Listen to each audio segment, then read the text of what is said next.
ಸ್ನೇಹಿತರೆ, ಇವತ್ತು ನಾನು ವಿಜಯನಗರ ಜಿಲ್ಲೆ ಕೂಡ್ಲಿಗಿ ಪಟ್ಟಣದಲ್ಲಿ ಆಚರಣೆ ಮಾಡುವ ವಿಶಿಷ್ಟ ಹಬ್ಬದ ಬಗ್ಗೆ ಹೇಳಲು ಹೊರಟಿದ್ದೇನೆ. ಉತ್ತಮ ಮಳೆ ಬಂದು ಬೆಳೆ ಬೆಳೆದು ಜಾನುವಾರುಗಳ ಆರೋಗ್ಯಕ್ಕಾಗಿ ಪ್ರಾರ್ಥನೆ ಮಾಡಿ ಹೋಳಿಗೆಮ್ಮ ಹಬ್ಬವನ್ನು ಆಚರಿಸುತ್ತಾರೆ. ಇದರಿಂದ ಊರಮ್ಮಳನ್ನು ತೃಪ್ತಿಪಡಿಸುವ ವಿಶಿಷ್ಟ ಸಂಪ್ರದಾಯ ಈ ಹಬ್ಬದಲ್ಲಿದೆ. ಇದು ವಿಶಿಷ್ಟವಾದ ಆಚರಣೆ ಸಂಪ್ರದಾಯ. ಈ ಹಬ್ಬದ ಆಚರಣೆಯಿಂದಾಗಿಯೇ ತಾಲೂಕಿನಲ್ಲಿ ಯಾವುದೇ ರೋಗ ರುಜಿನಗಳು ಪ್ರಕೃತಿ ವಿಪತ್ತುಗಳು ನಡೆಯುತ್ತಿಲ್ಲ. ಈ ಕಾರಣಕ್ಕಾಗಿ ನಾವೆಲ್ಲರೂ ಜಾತ್ಯತೀತರಾಗಿ ಈ ಹಬ್ಬವನ್ನು ಆಚರಿಸುತ್ತೇವೆ ಎನ್ನುತ್ತಾರೆ ಇಲ್ಲಿಯ ಮಹಿಳೆಯರು. ಈ ಹಬ್ಬದ ಆಚರಣೆಯಲ್ಲಿ ಒಂದೆರಡು ಷರತ್ತುಗಳಿವೆ. ಮೊದಲನೆಯದು, ಊರಮ್ಮಳಿಗೆ ಅಡಿಗೆ ತೆಗೆದುಕೊಂಡು ಹೋಗುವಾಗ ಮನೆಯವರು ಎಲ್ಲರೂ ಸಾಧ್ಯವಿದ್ದವರು ಮೌನವಾಗಿ ದೇವರಲ್ಲಿಗೆ ಹೋಗಬೇಕು. ದೇವರ ಪೂಜೆ ಸಲ್ಲಿಸಿ ನೈವೇದ್ಯ ಅರ್ಪಿಸಿದ ನಂತರವೇ ಮೌನ ಮುರಿಯಬೇಕು. ದೇವರಿಗೆ ಹರಕೆ ಸಲ್ಲಿಸಿ ಮನೆಗೆ ಬಂದ ನಂತರ ಅಡುಗೆಯನ್ನು ಮನೆ ಮಂದಿಯೇ ತಿನ್ನಬೇಕು. ಹೊರಗಿನವರು ರುಚಿ ನೋಡಲು ಅವಕಾಶ ನೀಡಬಾರದು. ಇಂಥ ಹಬ್ಬವನ್ನು ಕೂಡ್ಲಿಗಿ ಪಟ್ಟಣದಲ್ಲಿ ಮಂಗಳವಾರ ಹೋಳಿಗೆಮ್ಮ ಎಂದು ಆಚರಿಸಲಾಯಿತು. ಪ್ರತಿ ವರ್ಷವೂ ಇದನ್ನು ಸಾಂಪ್ರದಾಯಿಕವಾಗಿ ಆಚರಿಸಲಾಗುತ್ತದೆ. ಹೆಸರೇ ಹೇಳುವಂತೆ ಹೋಳಿಗೆ ನೈವೇದ್ಯ ಮಾಡುವ ಈ ವಿಶೇಷ ಹಬ್ಬವನ್ನು ಸಂಭ್ರಮದಿಂದ ಆಚರಿಸುತ್ತಾರೆ. ಗ್ರಾಮದ ದೇವತೆ ತಮಗೆಲ್ಲ ನೆಮ್ಮದಿ ನೀಡಲಿ, ಯಾವ ಕಾಯಿಲೆಯೂ ಬಾರದಿರಲೆಂದು ಈ ಹಬ್ಬ ಆಚರಿಸಲಾಗುತ್ತದೆ ಎಂದು ಹಿರಿಯರು ಹೇಳುತ್ತಾರೆ. ಹೋಳಿಗೆಮ್ಮ ಹಬ್ಬದಂದು ಗ್ರಾಮ ದೇವತೆಯಾದ ಊರಮ್ಮನಿಗೆ ಹೋಳಿಗೆ ಎಡೆಯನ್ನೇ ಮಾಡಬೇಕಾಗುತ್ತದೆ. ಪಟ್ಟಣದ ಮಹಿಳೆಯರು ಬೆಳಿಗ್ಗೆ ಮಡಿಯಿಂದ ಹೋಳಿಗೆಯನ್ನು ವಿವಿಧ ಭಕ್ಷ್ಯಗಳನ್ನು ಸಿದ್ಧಪಡಿಸಿದರು. ನಂತರ ಹೋಳಿಗೆಯೊಂದಿಗೆ ಎಲ್ಲ ಭಕ್ಷ್ಯಗಳನ್ನು ಎಲೆಯಲ್ಲಿರಿಸಿಕೊಂಡು ಜೊತೆಗೆ ಪುಟ್ಟ ಮಡಿಕೆ, ಅದರಲ್ಲಿ ಬೇವಿನ ಎಲೆಯನ್ನಿರಿಸಿಕೊಂಡು ಪಟ್ಟಣದ ಪ್ರವಾಸಿ ಮಂದಿರದ ಮುಂಭಾಗದಲ್ಲಿರುವ ಊರಮ್ಮ ದೇವತೆಯ ಪಾದಗಟ್ಟೆಯ ಬಳಿ ಅದನ್ನು ಭಕ್ತಿಯಿಂದ ಇರಿಸಿದರು. ಈ ಸಂದರ್ಭದಲ್ಲಿ ಅವರು ಯಾರೊಂದಿಗೂ ಮಾತನಾಡಬಾರದೆಂಬ ನಿಯಮ ಇರುವುದರಿಂದ ಎಲ್ಲರೂ ಮೌನವಾಗಿ ಈ ವ್ರತವನ್ನು ಆಚರಿಸಿದರು. ಮೌನ ವ್ರತ ಈ ಹಬ್ಬದ ವಿಶೇಷ. ದೇವಸ್ಥಾನದ ಮುಂಭಾಗದಲ್ಲಿ ಎಡೆಯನ್ನು ಇರಿಸಿ ನಂತರ ದೇವತೆಗೆ ನಮಸ್ಕರಿಸಿ ತಮ್ಮ ಬೇಡಿಕೆಗಳನ್ನು ಈಡೇರಿಸುವಂತೆ ಕೋರಿ ಮನೆಗೆ ತೆರಳಿದರು. ನಂತರ ಮನೆಯ ಸದಸ್ಯರೆಲ್ಲ ಊಟ ಮಾಡಿದರು. ಈ ಹಬ್ಬಕ್ಕೆ ಯಾರನ್ನೂ ಕರೆಯುವಂತಿಲ್ಲ, ಬೇರೆಯವರಿಗೆ ಊಟ ಕೊಡುವಂತಿಲ್ಲ. ಅದನ್ನು ತಾವೇ ಊಟ ಮಾಡಬೇಕೆಂಬುದು ಈ ನಿಯಮಗಳಲ್ಲೊಂದು. ಮಂಗಳವಾರ ನೂರಾರು ಸಂಖ್ಯೆಯಲ್ಲಿ ಮಹಿಳೆಯರಾಗ ಪುರುಷರು ಬಂದು ಗ್ರಾಮ ದೇವತೆಗೆ ಹೋಳಿಗೆ ಎಡೆ ಹಿಡಿದು ಸತ್ಸಂಪ್ರದಾಯವನ್ನು ನೆರವೇರಿಸಿದರು.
ಬರ್ತೈತಿ, ಟಿವಿಯಾಗ ಬರ್ತೈತಿ.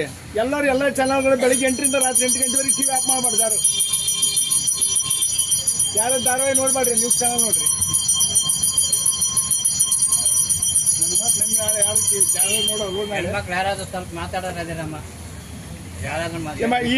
ಈ ಹೋಳಿಗೆ ಅಮ್ಮನ ಕಾರ್ಯಕ್ರಮ ಏನನ್ನ ವಿಷಯ ಯಾರಿಗೇನೋ ಒಂದ್ 2 ನಿಮಿಷ 1 ನಿಮಿಷ ಗೊತ್ತಿದ್ರೆ 1 ನಿಮಿಷ ಹೇಳ್ತೀರಿ. ಅಮ್ಮನ ಮಾಡೋ ಉದ್ದೇಶ ಏನಂತ ಯಾರಿಗೇನೋ ಗೊತ್ತಿದ್ರೆ ಯಾರೋ ಸ್ವಲ್ಪ ಮುಂದೆ ಬನ್ನಿ, ಸ್ವಲ್ಪ ಮಾತಾಡಿ, ನಮಗೆ ಅನುಕೂಲ ಆಗುತ್ತೆ.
ಬೇಸ್ ಬಂದಿರಲ್ಲ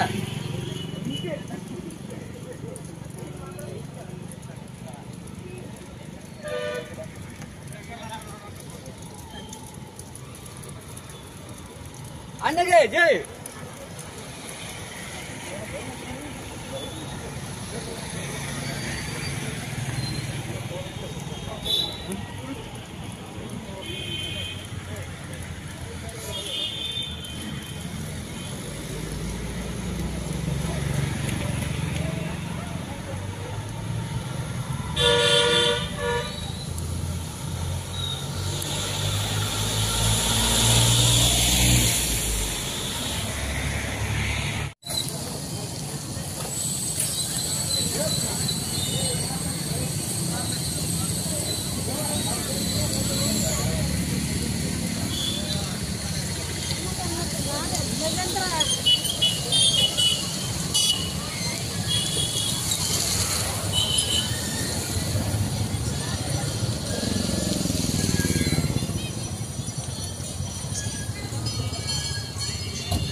ಮತ್ತೆ ಈ ದಿನ ಪ್ರತಿ ವರ್ಷದಂತೆ ನಮ್ಮ ಊರಮ್ಮನ ಪಾದಗಟ್ಟೆ ಇಲ್ಲಿ ಪ್ರತಿ ವರ್ಷದಂತೆ ಹೋಳಿಗೆ ಅಮ್ಮನ ಕಾರ್ಯಕ್ರಮ ಮಾಡ್ತಾರೆ. ಇದು ಹಿಂದಿನಿಂದ ಇರತಕ್ಕಂಥ ಪದ್ಧತಿ.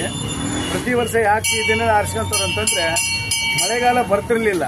ಈಗ 7-8 ವರ್ಷದಿಂದ ಮಳೆ ಬಂದಿಲ್ಲ, ಆದ್ರೆ ಈ ವರ್ಷ ಅತಿ ಹೆಚ್ಚು ಮಳೆ ಬಂದಿದೆ.